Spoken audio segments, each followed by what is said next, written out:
En Francia, hace 130 años, fueron proyectadas por primera vez imágenes en movimiento. Nacía así el cine, entretenimiento que dio origen a una poderosa industria cultural y también a una forma de arte, el llamado séptimo arte.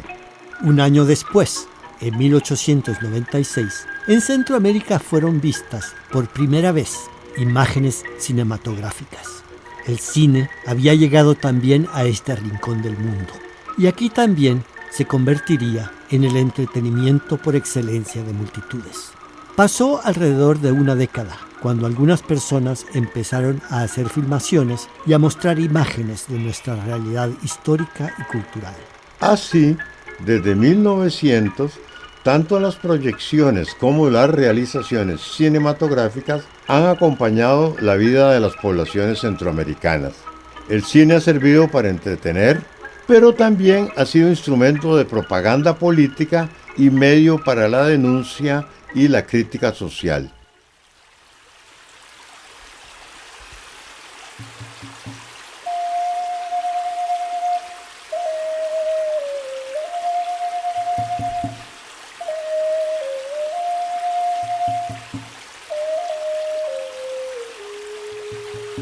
Centroamérica, el presente y sus pasados.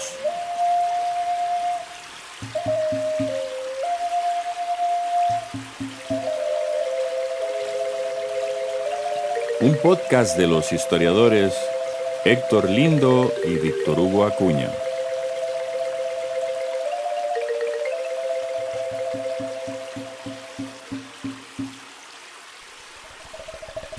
Producido por la Universidad de Costa Rica.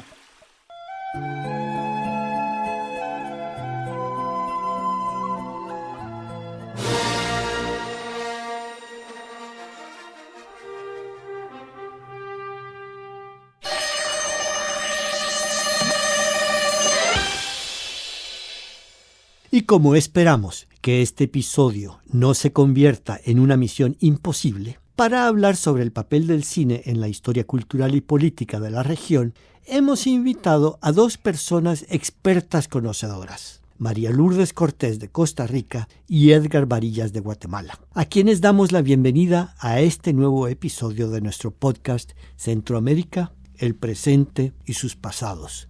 Yo soy Héctor Lindo. Yo soy Víctor Hugo Acuña. Gracias, Edgar, por aceptar nuestra invitación. Antes de iniciar nuestra conversación, te pido que te presentes. Soy Edgar Varillas, investigador de la Escuela de Historia en el Instituto de Investigaciones Históricas, Antropológicas y Arqueológicas, Universidad de San Carlos de Guatemala. Edgar, he aquí mi primera pregunta. ¿Qué es el cine? El cine no es un simple reflejo de la realidad, sino son representaciones sociales. Y cuando ya hablamos del cine ficcionado, comienzan a surgir más y más esas representaciones sociales, pero profundizando en el análisis, cuando el cine sale de Francia, sale de Estados Unidos, sale de Inglaterra y va a las colonias, ahí comenzamos a ver que ya no solo son representaciones sociales, sino hay un imaginario sobre estas diferencias sociales que se convirtieron en desigualdades. Ya el cine en esos primeros momentos comienza a reflejar una visión colonial de las sociedades y diferenciándolos. Esto, por supuesto, no es advertido por los públicos, sino están magnetizados por estas imágenes en movimiento.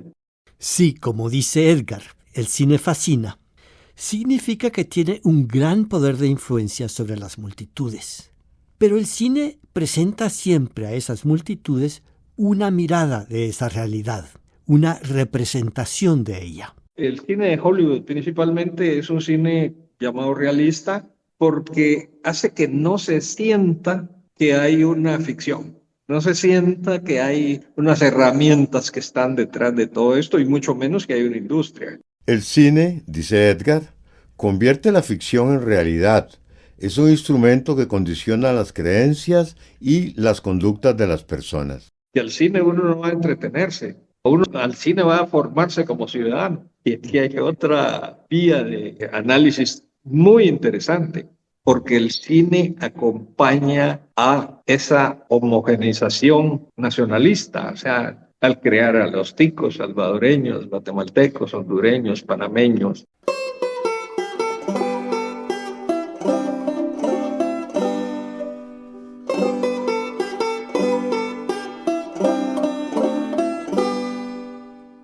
Hola, mi nombre es María Lourdes Cortés, soy profesora catedrática de la Escuela de Estudios Generales de la Universidad de Costa Rica y me dedico hace más de 20 años a la investigación sobre cine centroamericano.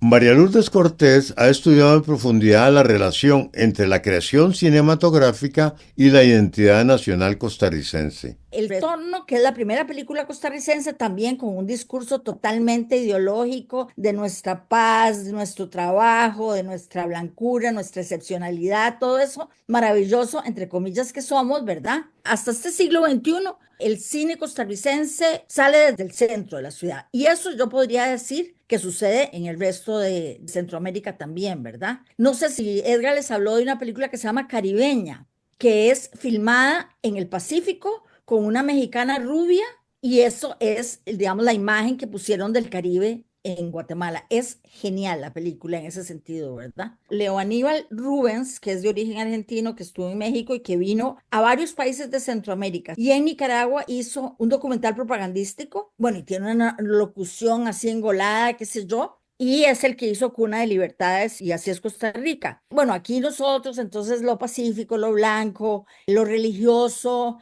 bueno, somos prácticamente virginales, y en Nicaragua las imágenes son la virilidad, la fortaleza, es decir, es otro, el mismo hombre con la misma voz, ¿verdad? Es otro imaginario, y es un imaginario de virilidad. El ataque comienza. La caballería en orden de combate y a pleno galope establece el contacto con las tropas enemigas, y de esta manera, tanto la infantería como la artillería saben a punto cierto dónde dirigir su ataque.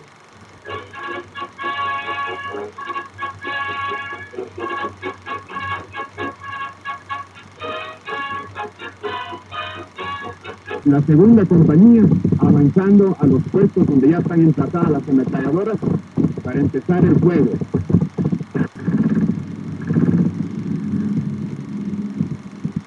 Están preparándose las piezas para dar la señal de fuego.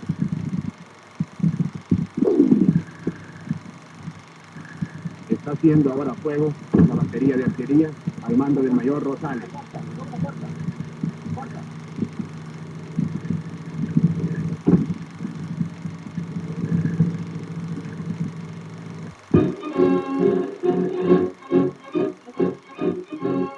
Acabamos de escuchar parte de un noticiero fílmico patrocinado por el dictador salvadoreño Maximiliano Hernández Martínez en 1932.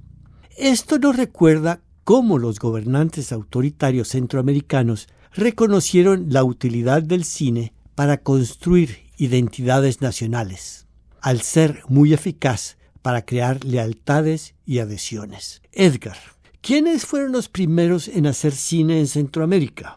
Por lo general, y antes de que surgiera el cine oficial, eran empresarios los que quisieron, pues, obtener ingresos con el cine. Ahí tenemos, por ejemplo, a Laquer, tenemos a Alipau, tenemos a Alfredo Mirón, que eran empresarios y que de alguna manera trataban de que el Estado les concediera derechos, exenciones tributarias para importar equipo, para importar material, para poder enviar los materiales a revelar a otros países, en fin. Siempre estaban pendientes de obtener algunas canonjías del Estado. Estos fueron los primeros empresarios. El caso de Valenti, que fue casi unánimemente reconocido como el que introdujo en 1896 el cine en Guatemala, que estuvo en Guatemala, pero luego fue a Ecuador. Tanto así que existe la película más antigua de que se tenga noticia en Guatemala de un material físico, porque todo lo demás lo conocemos por los libros o por los periódicos, las revistas, pero el primer material físico que se conserva de Guatemala está en la Cinemateca de Ecuador. Si los primeros productores de cine en Centroamérica fueron empresarios privados, ¿Cuándo empezaron los gobiernos a interesarse en el cine como instrumento para fines políticos? Y a partir de 1926, el Estado le dio en concesión a Carlos Mateu un mínimo equipo y Carlos Mateu comenzó a hacer noticieros, pero noticieros dirigidos hacia el gobierno, dando a conocer las actividades de los distintos ministerios, de las distintas oficinas, hasta que en 1929 la tipografía recupera esos equipos y funda el Departamento de Cinematografía y Fotograbado. Entonces, de 1929 a 1950 hay una producción sistemática de noticieros, actualidades guatemaltecas, que tenían una distribución interesante, no solo en Guatemala. El interior, ¿querés decir? Dame que interrumpa, del Ministerio del Interior. Sí, que es el encargado del control social, ¿no? Entonces, la tipografía nacional en Guatemala pertenece al Ministerio o a la Secretaría de Gobernación. Y es la imprenta nacional en donde se imprimen los pasaportes, el diario oficial, todos los documentos oficiales.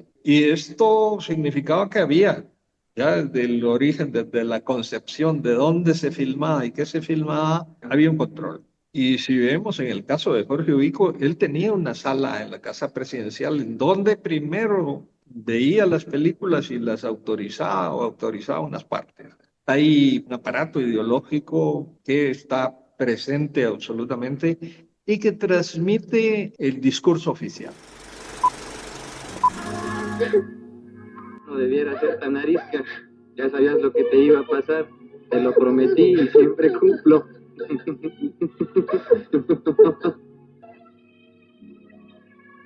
¿Qué has hecho a mi hermano?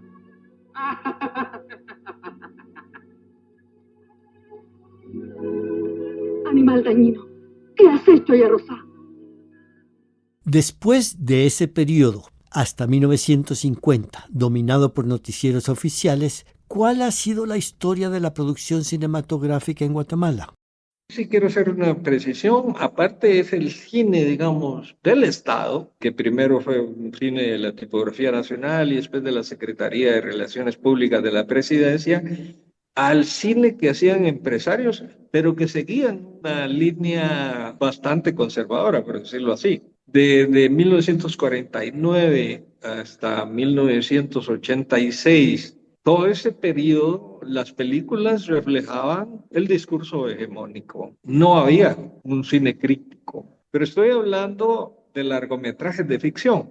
Con el documental sí inició de los finales de los años 70 y principalmente de los 80 una producción de documentales importante. Es el caso de mujeres como Mary Ellen Davis o Pat Goulvis que vinieron y arroparon a los cineastas guatemaltecos que no se podían expresar por la dictadura militar. Entonces, el documental sí va más allá de sencillamente seguir la corriente del cine oficial. Entonces, en los largometrajes de ficción, hasta con El silencio de Neto, de Luis Argueta en el 94, y luego con el surgimiento de escuelas de cine o gente formada en escuelas de cine en San Antonio de los Baños en Cuba, en Chile, en México, en Estados Unidos, ahí ya viene nueva sangre, viene nuevos planteamientos, nuevas propuestas, tratando de interpretar la sociedad guatemalteca y transmitir las angustias, los reclamos de esta sociedad tan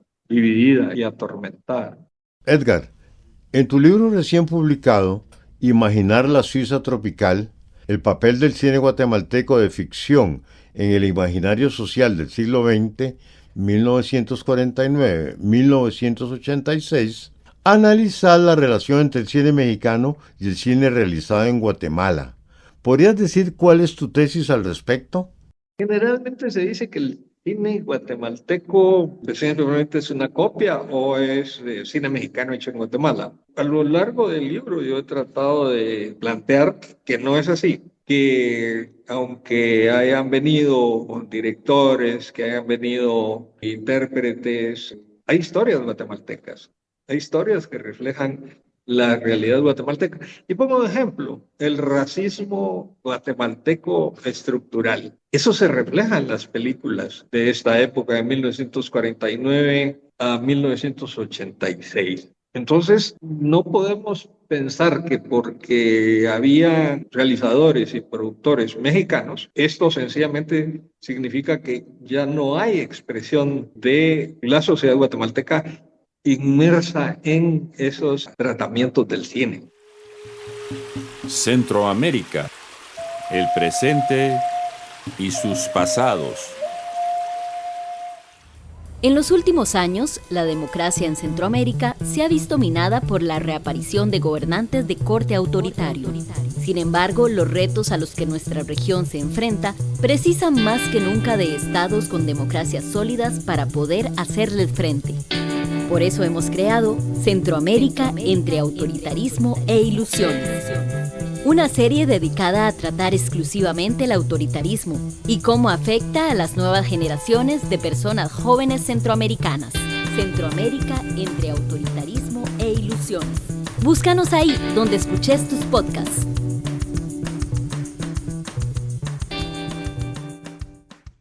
Bienvenidos a nuestro humilde teatro. Hemos elaborado para esta ocasión un programa especial que esperamos será de vuestro agrado. Se titula Costa Rica, Banana Republic. Este es un país poco conocido de la América Central. Durante muchos años había vivido en paz consigo mismo y con el mundo, hasta que una fuerza extraña pusiera allí su mano y fundara su imperio comercial particular. Esto no significa que Costa Rica se opusiera al intercambio comercial. Este puede ser beneficioso, como lo fue el comercio del café, que durante mucho tiempo representó la principal fuente de riqueza en el país. El comercio del banano, en cambio, suscitó problemas, porque durante más de medio siglo fue controlado por una sola compañía transnacional y de origen extranjero. Hoy, ya no es una, sino 3 las compañías extranjeras que exportan el 90% del banano que produce Costa Rica. Viene Di María, centro. Sandrita, mira lo que te trae. Café bien cargadito como a ti. Poco, señor ministro. Estamos pagando un porcentaje muy alto. Es mucho el dinero que traemos a su país. ¿Pensó en la cantidad que recibieron ustedes y sus amigos? Sí, pero su compañía se beneficiará enormemente. Las leyes especiales que emitiremos serán tan ventajosas para ustedes que estamos seguros, y usted lo sabe, Mr. Thompson, en ningún otro país las conseguirán. Las dispensas de impuestos y las concesiones que les daremos les devolverán la inversión en muy poco tiempo de operaciones. Somos empresarios, hombres de negocio. No invertimos por placer. Entiendo. Es increíble lo lento que son. Ustedes parecen tortugas. ¿Cómo? No tienen noción ni valor de tiempo. Time is money. María Lourdes, en esta conversación con Edgar y con vos hemos visto el cine documental como propaganda al servicio de los dictadores y un cine de ficción promoviendo imágenes idílicas e irreales de los distintos países centroamericanos. Entonces, ¿cuándo surge en la región un cine de crítica social y política? Yo te diría que en los 70, yo incluyo Panamá en mis estudios, bueno, a partir del siglo XX hemos tenido las mismas problemáticas, hay muchas cosas parecidas y en el 72 se funda un grupo que se llama el Grupo Experimental de Cine Universitario, GECU, con el apoyo de Torrijos para hacer la propaganda para el rescate del canal. Entonces hay unos 30 documentales que son los únicos documentales que podríamos decir prácticamente que empieza el cine panameño. Funciona del 72 al 77. Cuando se firman los tratados Torrijos-Carter, ya esa producción desaparece. Luego en Costa Rica tenemos el Centro de Cine, el Centro Costarricense de Producción Cinematográfica, que es muy, muy crítico, ¿verdad?, ante la realidad costarricense, a diferencia de lo que se pretendía que fuera un instrumento del gobierno para hablar de la educación, de la salud, bueno, de todas nuestras bellezas. Y claro, Quitico Moreno, que es la directora, llama a un grupo de gente muy joven,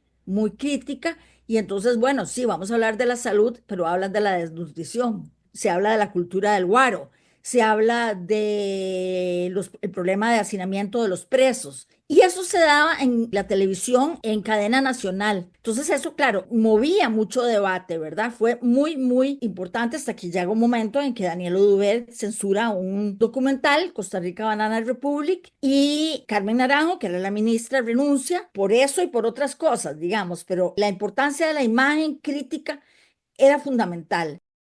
Tras la experiencia del Centro de Cine en Costa Rica, hubo una especie de encuentro durante la Revolución Sandinista entre el cine costarricense y el cine nicaragüense, como lo recuerda María Lourdes Cortés. Luego, en Nicaragua había empezado antes de la Revolución, ya con la Revolución más bien es pues un elogio, ¿verdad?, a los logros revolucionarios, hasta que con la Contras tiene que bajar, digamos, el nivel y hacer un cine, digamos, más crítico, digamos, de la situación que sucedía. Luego tuvimos una racha, cuando el Centro de Cine dejó, digamos, de ser un cine tan crítico, se fundó Ismofilm, que lo fundaron Carmen Naranjo, que era la exministra de Cultura, Óscar Castillo, que venía del teatro, Antonio Iglesias, que sí venía del cine, Samuel Robinsky, que era guionista, y Sergio Ramírez, que estaba exilado acá. Ellos hicieron un cine, digamos, de apoyo a las revoluciones. Hicieron Patria Libre o Morir para Nicaragua, El Salvador, el pueblo vencerá, etc. Del 77 al 82, con apoyo alemán, básicamente, o de afuera. El cielo de Guatemala nace del bronce de las campanas y del profundo tum vegetal de los volcanes. Tiempo detenido en la lenta fusión de dos razas, de dos mundos, de dos historias. Tiempo que pasa lentamente, que destruye y construye a la vez. Herencia de abuelos a nietos, sonidos que se cuajan en el alma de los niños, con su caudal de resonancia.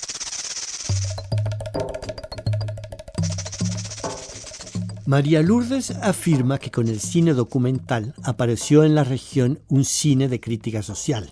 En Costa Rica, como en Guatemala, el cine de ficción siguió siendo conservador y costumbrista, con una mirada azucarada de las respectivas sociedades. La irrupción de un cine de ficción crítico de autor solamente ocurrió en la década de 1990. Usaré mi pincel y borraré de la faz de la tierra lo que te haga sufrir.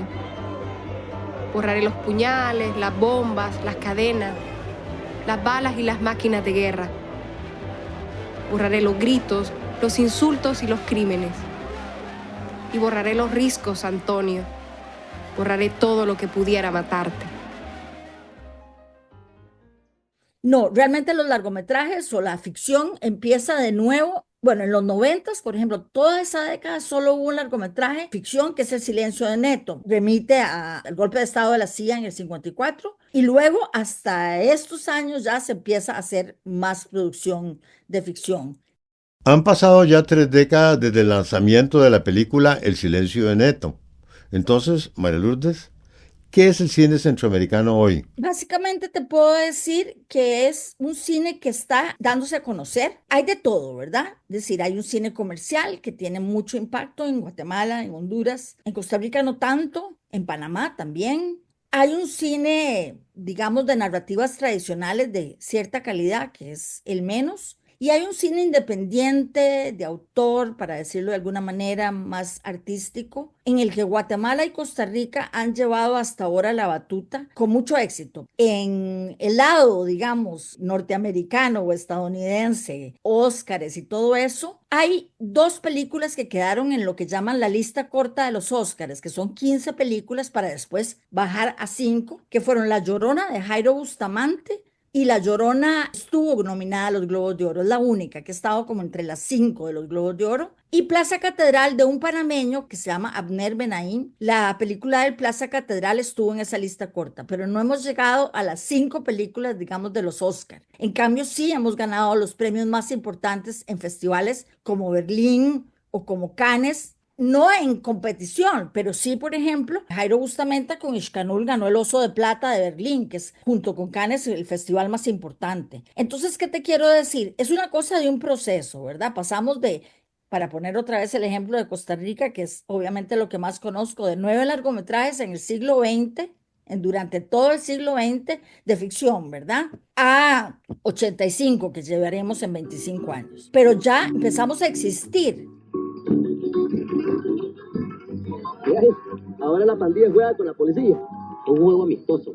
Al ver así los chavales salen de la pandilla, hombre.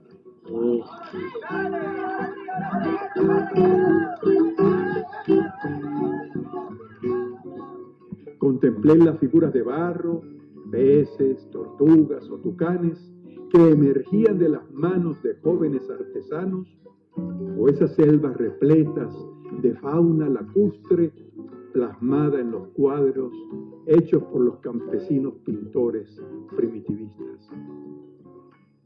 Allí escuché la guitarra de Elvis, el canto de William Agudelo, las risas de la pequeña Irene y el ocurrente Juan. Bajo un techo de palma entrevisté a Fernando sobre su visión sobre el papel de la educación en la construcción de la patria que él soñaba. Con él voy a cobrar cuenta y eso no sé que me toque la marimba su canto de religión. Ese cine centroamericano, recientemente visible en los espacios de la cinematografía del mundo, ¿qué temas aborda?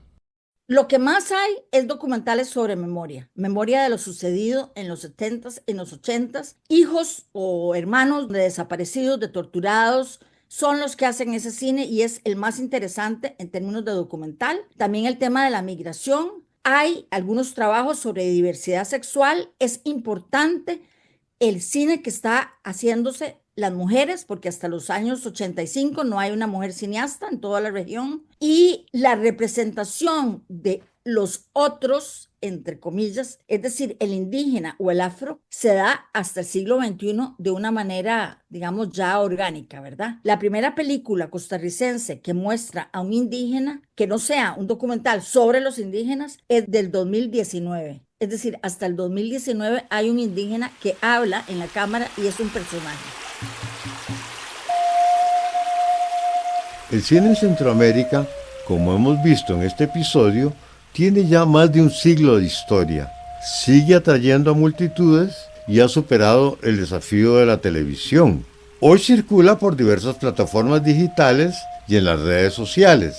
Hay cine de entretenimiento y hay cine de autor ocupado en poner en evidencia críticamente los profundos problemas que vive la región.